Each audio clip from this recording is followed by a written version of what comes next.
I wanted to share with you the Vive Organic Wellness Shots. Now, I'm getting ready to go on a trip, and I wanted to make sure that I did not get sick before the trip or while on the trip.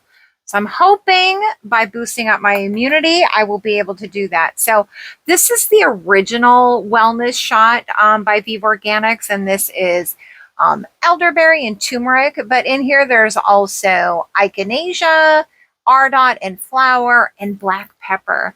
So I think it's the ginger and the black pepper that give it a little bit of a kick. Nothing too bad, but it is a little, if you're not used to it, like, oh, it's kind of spicy, but it quickly goes away. Like, it's not where it's so hot I can't take it. So I just got this one. These are available in like multi-packs or individually, but I have not tried the elderberry one. So this has still got everything that the original shot has, but this one has elderberry and also. So let's give it a try.